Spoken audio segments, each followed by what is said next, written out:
Compte Complet présente des entretiens avec des personnalités reliées au baseball. Dans cet épisode, Alain Huseau rencontre celle qui est en tête du baseball de haut niveau féminin chez Baseball Québec, Patricia Landry.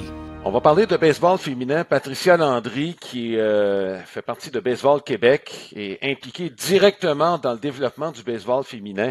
Patricia, on t'a donné des responsabilités accrues, mais avant de parler de ça, on va parler de toi d'abord. Ça fait longtemps que tu es impliqué dans le baseball féminin, avant même là, que Baseball Québec mette le paquet là, pour attirer les jeunes filles dans le baseball. Ton parcours d'abord, tu faisais du baseball. Écoute, je te dirais pas en vase clos, mais il n'y en avait pas beaucoup de filles qui jouaient au baseball quand tu as joué, toi. Non, pas du tout. J'étais au départ, là, quand on commençait plus jeune, bon, on était 5-6, mais plus on avançait dans la structure, plus on perdait des filles. Donc, à partir de, je pense, midget, là, j'étais toute seule, je jouais à Saint-Étienne-des-Grès. Dans le baseball mineur. Donc, j'ai joué jusqu'à senior. Donc, c'est sûr que junior, senior, j'étais toute seule qui jouait de filles dans la ligue. Puis, à partir de 2004, j'ai entendu parler qu'il y avait une équipe canadienne. J'ai contacté André Lachance par courriel en lui disant, ben, c'est quoi la démarche pour se rendre là? Donc, il me dit, ben, faut que tu joues sur les équipes provinciales. J'ai dit parfait. Donc, j'ai communiqué avec l'entraîneur de l'équipe provinciale. C'était nouveau là, à l'époque. C'est la première année qu'il y avait des équipes féminines au niveau provincial. Donc, j'ai fait l'équipe du Québec, puis à partir de là, ben, j'ai fait un championnat canadien, puis j'ai été recrutée, sélectionnée pour l'équipe nationale en 2005, ma première année. Mais avant ça, ben, j'ai toujours joué avec les gars. Il n'y avait aucune autre option. Sinon, c'est Oui, d'aller jouer, évidemment, au softball avec les filles. oui. Écoute, par la suite, très rapidement, tu t'es tourné vers être entraîneur Oui. au baseball. Ça s'est fait comment, ce transfert-là, de ton côté?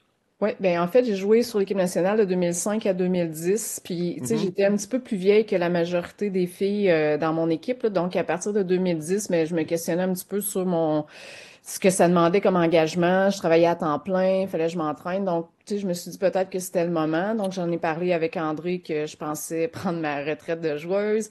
Puis, à ce moment-là, ben, il m'a invité à tout de suite faire la transition vers le coaching. Ce qu'il faut savoir, c'est que j'avais 15 ans d'expérience dans le coaching au niveau du basket, donc au niveau élite.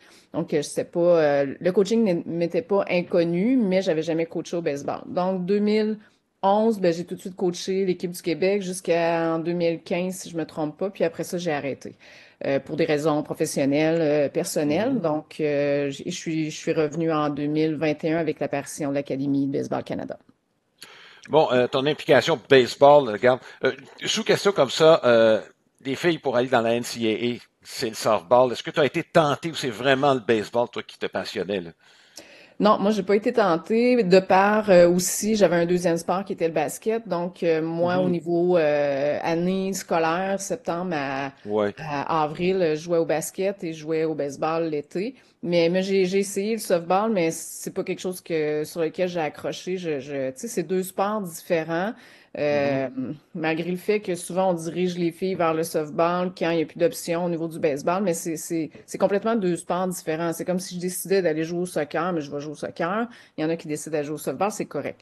Mais moi, je préférais de loin le baseball. Ouais. Bon, tu es impliqué, écoute, ça fait une vingtaine d'années que tu es impliqué dans le monde du baseball. Le Baseball Québec a mis beaucoup d'efforts pour attirer des jeunes filles. Là, tu fais partie de ce mouvement-là pour que ça continue et pour que les portes s'ouvrent. Il y a des nouvelles importantes qui ont été qui ont marqué le baseball féminin au cours des dernières années, des ligues qui ont été implantées pour les jeunes filles. Bon, une fille à l'intérieur du Québec, de l'Est du Canada. Euh, tout ça, est-ce que c'est de nature à vous aider, Baseball Québec? Vous avez fait partie de ça, mais est-ce que ça faisait partie d'un plan global? Ben, c'est à partir de 2021, quand ils ont ouvert le poste où Vanessa Riopel a ben, postulé puis a eu le poste, là, c'était coordonnatrice développement et leadership féminin, là, j'ai pas le titre exact, là, mais puis à partir de ce moment-là, ben, il y a beaucoup d'initiatives qui se sont mises en place dans le but d'aller chercher le plus de filles possible qui jouaient. Mais avant 2021, il y avait quand même la LFBQ qui avait aussi démarré ses activités, donc la Ligue féminine Baseball Québec. Donc, tu sais, on est en avant sur toutes les autres provinces, là. Notre membership ici au Québec, là, j'ai peut-être pas les chiffres exacts, là, mais c'est autour de 6000 filles qui jouent. Puis je sais même pas si au Canada en entier, il y a 6000 Ben filles qui oui. jouent.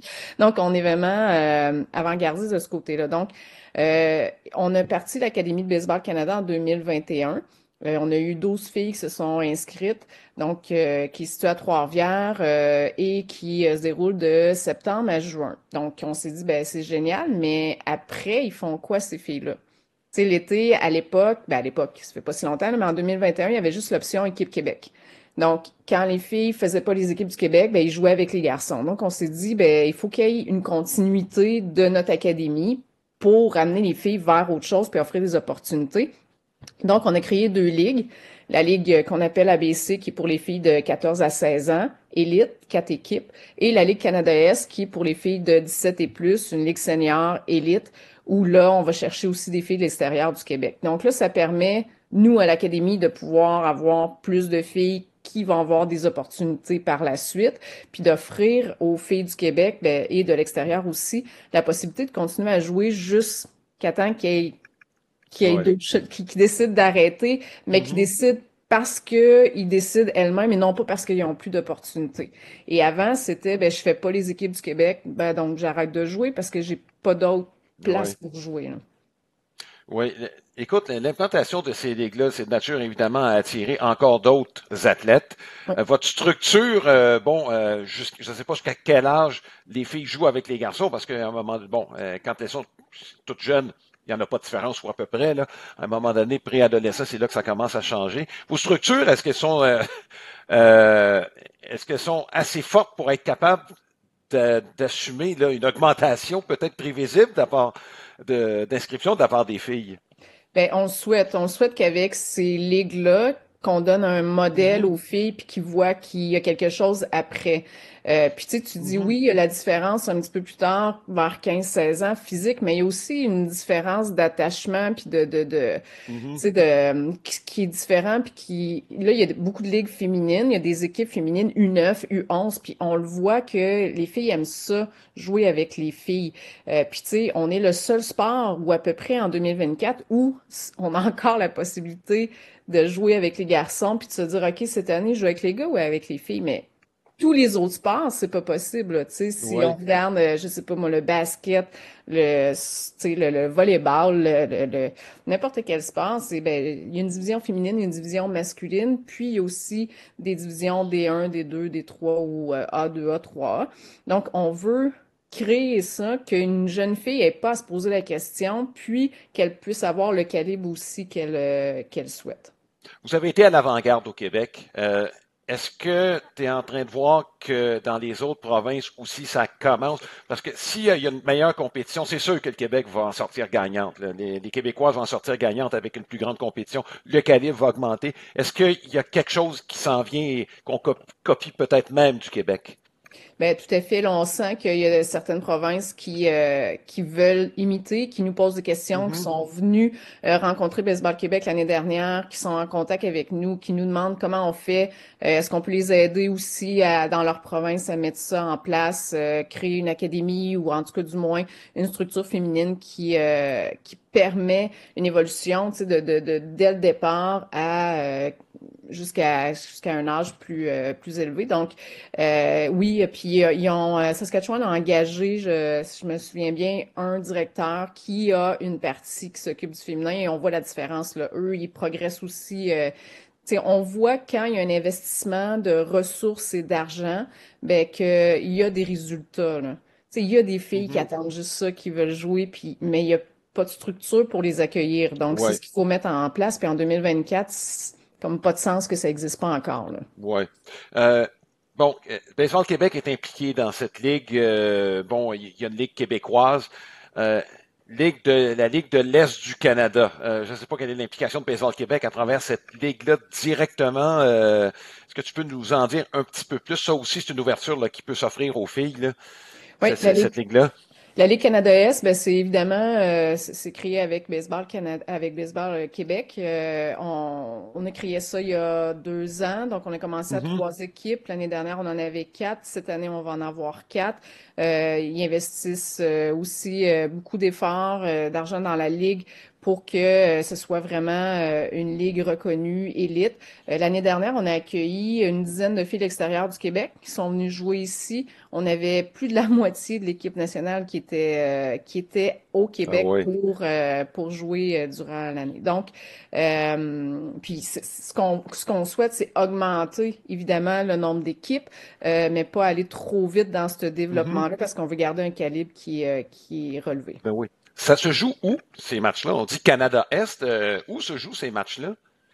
En majorité à Trois-Rivières, mais on Mhm. s'est promené un petit peu l'été passé. On est allé au Saguenay, on est allé à Québec, Montréal. On essaie de se promener un peu aussi pour montrer la ligue, mais on est basé à Trois-Rivières, là. Les matchs se déroulent en général là. Même chose avec la Ligue ABC, qui est une ligue de 16U, Mhm. en majorité à Trois-Rivières. Donc, c'est une ligue itinérante, autrement dit, vous êtes en train de vendre votre produit, si je peux m'exprimer de cette façon-là, là, et de montrer, peut-être même aux autres jeunes filles, qu'est-ce que vous êtes capable de faire, là. Est-ce que c'est un peu le plan de match? Exact. Ben, on n'a pas d'attache, tu sais, on n'est pas associé Ouais. avec une région en particulier. Les filles viennent de partout au Québec, autant dans la Ligue U16 que dans la Ligue senior. Et oui, c'est l'idée, c'est de montrer aux jeunes filles, ben, viens voir, tu sais, un petit peu comme la Ligue professionnelle de hockey, tu sais, d'aller voir une Marie-Philippe Poulain puis de dire, ah mon Dieu, moi, c'est elle que je veux devenir et Mhm. non pas aller voir ben oui, aller voir les gars aussi, mais tu sais, avoir des modèles féminins. Donc, c'est ce qu'on souhaite aussi, mettre de l'avant, c'est ben viens voir qui joue actuellement, puis voir, j'aimerais ça être comme elle plus tard, puis d'avoir des contacts avec ces jeunes filles-là. Donc, c'est ce qu'on veut faire aussi à travers ces 2 ligues-là. Au niveau des terrains, les distances sont pas tout à fait les mêmes. Est-ce que ça pose un problème? Non, ce sont les mêmes. Sont les mêmes? On m'avait Oui, dit ben, que les distances n'étaient pas tout à fait les mêmes que le monticule ou des choses semblables. C'est les mêmes distances. Donc, 90 pieds, 60 pieds, 6 pouces. exact. Pour la Ligue senior, puis la Ligue U16, ben, c'est des distances bantam, donc 80, OK. 84. Donc, c'est Donc, la même chose au que niveau chez des les gars. infrastructures, donc, il n'y a vraiment pas de souci de ce côté-là, là.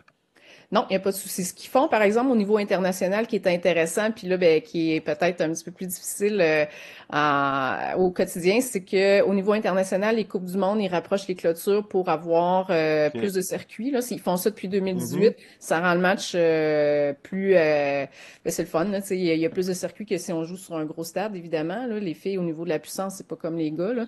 Donc, Mhm. ça, on n'a pas ça ici, mais on en voit quand même. L'année passée, il y a eu quelques circuits à travers la ligue. Quelqu'un qui voit un match avec l'élite du baseball féminin va reconnaître un match de baseball de haut niveau. Ah, tout à fait. Puis je dirais que la plupart des gens qui viennent voir restent surpris puis ils veulent revenir Mhm. là, parce qu'ils sont impressionnés là, par le niveau. Oui, généralement, c'est au niveau de la puissance. Et la question que je te pose directement, au niveau des lanceurs, est-ce qu'on peut s'attendre à beaucoup de balles à effet, plus de balles à effet de ce côté-là? Oui, balle à effet, c'est sûr que les filles, puis c'est quelque chose qu'on développe, il faut qu'il y ait vraiment un Mhm. deuxième, troisième lancer qui maîtrise bien parce que balle rapide, oui, on en a des filles qui sont assez rapides, là, mais reste que Mhm. les filles vont s'habituer à cette balle-là, tandis que balle à effet elles vont être plus facilement déjouées, oui. Autrement dit, sur le plan technique et tout ça, il n'y a pas grand-chose de différent que ce qui se fait chez les garçons, là. Ben, il n'y a rien de différent. La Ouais, c'est ça. différence, tu sais, la différence, comme dans n'importe quel sport, elle est physique, tu sais, c'est Ouais, vitesse, puissance, parce que c'est ça à la base, là, on est différent. ouais. Donc, tout comme au hockey, on voit la différence, mais le match reste Mhm. super intéressant. Ouais.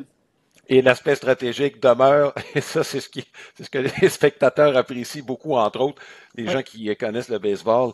Est-ce que vous êtes capable d'attirer des Québécoises qui sont dans la NCAA et qui, par la suite, bon, après, à moins d'être sur l'équipe nationale, d'aller aux Olympiques, il n'y a pas beaucoup d'ouverture. Est-ce que vous êtes capable c'est ça, d'attirer des filles qui ont peut-être joué à la softball toute leur vie, puis finalement, ben, ils disent, je suis capable de jouer au baseball. Par la suite, est-ce que c'est une option, ça aussi? Ben, ça peut être une option. C'est sûr que là, je peux pas Oui, dire oui ou non parce que c'est nouveau. Tu sais, la Ligue existe oui. depuis 2 ans, mais c'est sûr que ça reste une option. Une fille de softball qui revient puis qui aurait envie de venir jouer dans la Ligue Canada S, c'est possible, là. Tu sais, il y a une transition à faire. On l'a vu Oui. avec l'équipe nationale. Il y a, je pense, 2015, on est allé chercher des filles de softball, mais la transition est pas si simple, là. Mais oui, ça va nous faire plaisir de les accueillir s'ils ont envie de venir jouer Oui. dans la Ligue. Oui. Écoute, parmi les développements au cours des derniers mois, on a annoncé le lancement d'une ligue aux États-Unis, une ligue professionnelle. Bon, ça a été annoncé 2026. Il y a du temps Ouais. qui va s'écouler d'ici là. Le fait qu'on en parle, je pense que c'est une bonne nouvelle. Du côté de Baseball Québec, je ne sais pas, bon, compte tenu que bon, vous avez quand même fait de l'excellent travail, même des précurseurs en Amérique du Nord de ce côté-là. Vous Ouais. voyez ça comment? Ben, c'est sûr que l'annonce d'une ligue professionnelle, c'est positif, là. Tu sais, c'est ce qu'on souhaite pour les filles qui jouent. C'est dans tous les sports, c'est ce qu'on souhaite au niveau féminin. Puis il y a vraiment un mouvement actuellement. Là, on l'a vu dans les 2 dernières années avec la ligue professionnelle de hockey, au niveau du basket NCAA. Là, il y a des foules incroyables. Je regardais un match de soccer dernièrement avec 83 000 spectateurs. Donc, tu sais, il y a vraiment un mouvement. Donc, d'embarquer là-dedans, c'est un bon moment pour le faire. Nous, au Québec, si on peut être impliqué dans cette ligue-là, puis je sais pas, avoir une équipe canadienne, c'est ce qu'on souhaite, là. Pour l'instant, on n'a pas beaucoup d'informations sur comment cette ligue-là va être menée. Je suis en contact avec les responsables, mais pour l'instant, on n'a pas beaucoup d'informations. Mais Mhm. certainement que si cette ligue-là se met en place, on espère qu'on va avoir des joueuses qui vont y participer. C'est sûr que c'est de nature, en tout cas. Le fait qu'on en parle, c'est qu'il y a eu un développement majeur au cours des dernières années pour le baseball féminin, puis un engouement, Patricia, dont vous avez fait partie. Euh, à Baseball Québec, bon, tu viens d'arriver, ça fait bon quelques mois à peine, avec des responsabilités accrues envers le baseball féminin. Ça aussi, c'est une excellente nouvelle. Euh, Qu'est-ce qui s'en vient? Est-ce qu'il y a des trucs que Baseball Québec va mettre de l'avant encore? Bon, vous n'avez pas l'habitude, Baseball Québec, de vous asseoir sur vos lauriers et de Non. laisser passer la parade. Donc, est-ce qu'il y a des choses nouvelles qui s'en viennent là, au cours des prochains mois? Ben, nouvelle, non, mais c'est de continuer à en faire la promotion, c'est de continuer aussi Mhm. non seulement à développer des joueuses, mais aussi des entraîneurs, parce que ça, c'est un Ouais. défi. On n'en a pas beaucoup des femmes qui coachent. Donc, entraîneurs, arbitres, tout en fait, tout intervenant impliqué au niveau du baseball, ben, aller chercher de plus en plus de femmes, de leur donner ces opportunités-là. On a des voyages qui s'en viennent avec l'académie qui vont être aussi intéressants. Là, on revient tout juste de la Floride avec l'académie. On s'en va en Arizona ce week-end pour un tournoi avec les plus jeunes. Puis on a des belles choses qui s'en viennent à l'hiver aussi. Donc, encore une fois, je pense que ce qu'on veut mettre de l'avant, c'est de plus en plus d'opportunités pour les filles, là. Oui, absolument. Autrement dit, c'est un peu de consolider ce que vous avez déjà créé afin que ce soit, que les bases restent solides, dans le fond, là. C'est à peu près ce que tu dis, là. Oui, parce que là, ça fait 2 ans, ben même 3, là, que c'est sans arrêt, on est en Ouais. création. Donc, de consolider davantage. Mais ce qui s'en vient aussi, c'est les Jeux du Canada. C'est la Mhm. première fois que le baseball féminin va faire partie des Jeux du Tiens. Canada. Donc, on sera à Terre-Neuve cet été avec une équipe de U16 pour la première fois de l'histoire. Donc, ça, c'est vraiment un plus aussi pour, non seulement pour le Québec, mais pour le sport, là. On peut se croiser les doigts en se disant que les perspectives du Québec pour ce tournoi semblent assez bonnes. Ils devraient être très bonnes, oui. Oui. Patricia Landry, merci pour ce temps et pour ce tour d'horizon de la situation du baseball féminin au Québec. Je suis content de voir que Baseball Québec prend les moyens prend les moyens pour que des jeunes filles aussi qui s'intéressent à lancer, à frapper, à courir, ben, puissent avoir trouvé leur compte dans le baseball, puis qu'elles puissent continuer de jouer au-delà, dans le fond, je te dirais, du réseau de Baseball Québec. Si à un moment donné, ça peut continuer avec son propre élan. Et je pense que c'est bien parti. Vous avez fait de l'excellent travail depuis, en fait, Baseball Québec depuis 20 ans, je pense. Vous Oui. avez fait vos preuves, là. Donc, je vous souhaite une bonne continuité. Puis, on va continuer de suivre votre travail. Merci beaucoup, Patricia. Ben, merci pour l'invitation.